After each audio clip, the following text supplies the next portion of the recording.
Imagine you wake up tomorrow and decide to doubt everything. Not in a cool philosophical way, I mean everything. Is this my hand? Is this room real? Does language even work? You try to brush your teeth but wonder, do toothbrushes exist?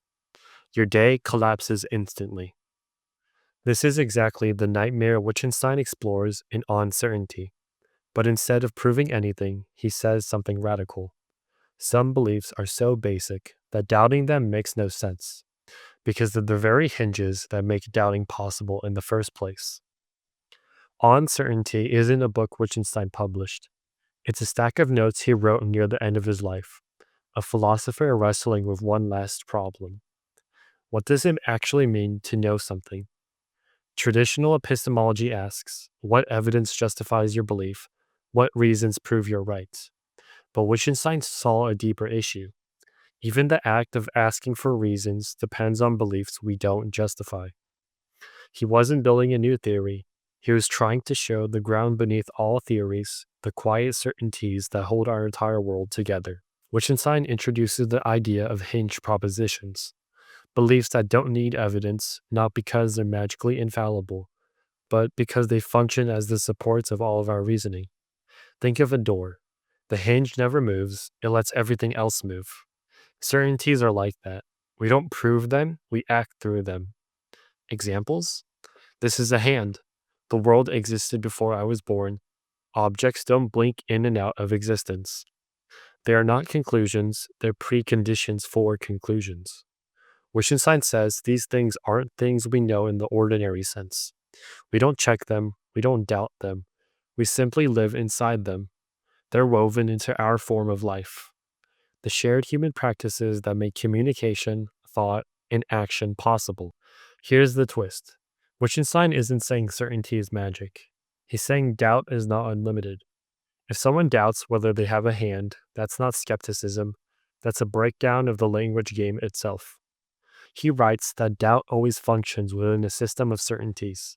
A detective can doubt whether the suspect is lying, but not whether hands exist, or whether the world didn't vanish last night. Because to doubt everything is to doubt the very rules that give meaning to the word doubt. Try animating this. A character tries to pick up a cup of coffee but hesitates. Do cups exist? They look at their hand. Is this real? The scene freezes, reality glitches, their thoughts collapse into static. That's Wittgenstein's point. You need a stable world to even begin doubting. One of Wittgenstein's core ideas returns here. Meaning is use. To understand what it means to say I am certain, look at how we use the phrase in ordinary life, not as some abstract logical definition. Certainties don't float above everyday language, they live in it.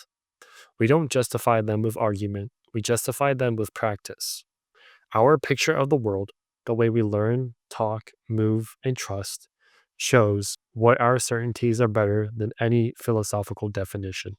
Wittgenstein is not giving some triumphal argument that defeats the skeptic.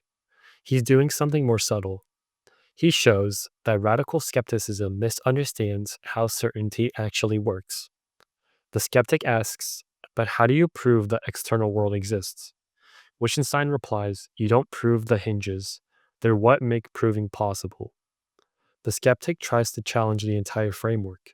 Wittgenstein says, the framework is exactly what cannot be challenged, not because it's sacred, but because without it, the game of questioning falls apart.